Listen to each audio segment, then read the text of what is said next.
Right, joining us on the phone next is Rob Skinner on Radio for Elm 92.6 FM from PayPal and talking about a cashless nation. Hi there, welcome to the programme. Good morning, Rob. Good morning. Yes, that's quite a daunting thought, but it does make sense that eventually that's what's going to happen. And to some extent, we're well underway with that, aren't we? We are underway, and in fact what we're predicting is that by 2016 you'll be able to go shopping on the high street without your wallet. You'll be able to leave it at home and rely on things like your mobile phone to shop and pay on the high street. And as you say, that's starting to happen right now. Yeah, so it's not that many years ago that you wouldn't go into a chemist and buy something like £7 or £8 worth of goods and just hand your card over, because they'd turn their nose up at that, wouldn't they? And nowadays, I mean, we do it all the time, and you can actually normally buy things for anything, even under £1, without most people even blinking an eyelid.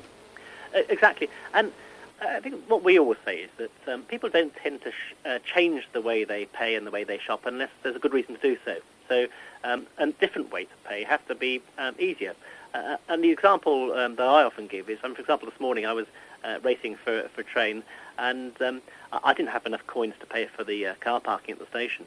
But I was able to pay on my mobile phone. It meant that I wasn't standing on the platform watching the train disappearing into the distance. No. And increasingly, I mean, right now, for example, you can pay for your meal at Pizza Express at your table with an iPhone and through PayPal. That's good, isn't it? It does offer you that convenience. So, in that example, you're not hanging around waiting for someone to take a credit card. You can pay there and then. You've got your receipt on your phone. You can check the menu, see what takes your fancy. So, it's offering extra ways to do things, extra convenience, basically. I must say, though, that sometimes the technology doesn't work very well. We were down in Cornwall, my family, 2 or 3 weeks ago, trying to use one of those car parks where you can do it by phone, and it took 20 minutes. Because the technology doesn't work very well, and other people were also getting very frustrated. It took forever to actually get that to work, and it's down to improving the technology, really, isn't it? That they need to really get everything working so that it's really quick. Certainly, this is changing, and over the next few years, within 5 years, for example, we'll have faster mobile phone services. Admittedly, in rural locations, it can occasionally be difficult getting a signal.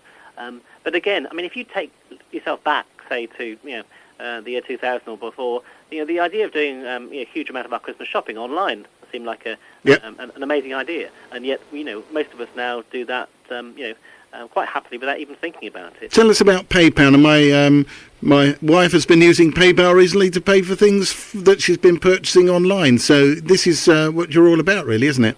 It is, and we were created to help people pay online when the internet was really taking off, especially through eBay. But increasingly, you can use PayPal across major retailer websites. But also, what we're seeing is that at the moment we tend to think about shopping online and shopping on the high street as two separate things, two very different things. But the line between those two things is blurring and will disappear altogether in the next few years. I mean, I've given the example of paying for your bill at Pizza Express on a phone. People are checking up on their friends on Facebook, for example, on the bus or on the train or at a shopping centre. So this is something we're becoming very comfortable with. It's not for everyone, and that's the important thing to stress, is that it's about choice. No one's saying that cash will disappear completely. You'll have the option to use cash and other ways to pay, but as I say, increasingly we'll use newer forms of payment, like using a phone as effectively a digital or electronic wallet rather than a leather one. Fascinating stuff. And now, just tell us about PayPal. Is it something that people have to pay for as a service, or is it completely free? In the vast majority of cases for consumers, it's completely free. And that's the great advantage. We don't share your details, your financial details, when you shop online. So that's completely safe. And also, just a word of reassurance if people think, what happens if I lose my phone? Well, again, with PayPal, none of the key information is stored on the phone itself.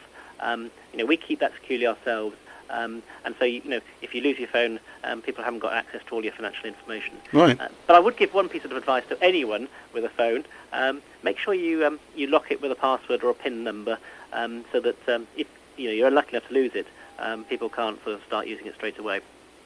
It all sounds incredibly interesting. I don't know how you make your money, though. How do you make your money? Is it through advertising, then?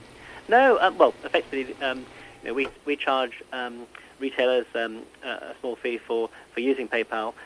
They have the advantage that there are some 14 million people in the UK who use PayPal, and so that's where they get their money from. But I'd say it's a very fast and convenient and safe way. It's certainly brilliant. Right, now how do we get to find out more? Well, if you want to find out more about using your phone to shop and do other things, best thing is to check out PayPal's website. It's www.paypal.co.uk. And if you want more information about the story we've released today, you can go to www.paypal.uk and a slash on the end and press. Okay, Rob Skinner, thank you very much for joining us on Radio Verulam. Thanks, Ian.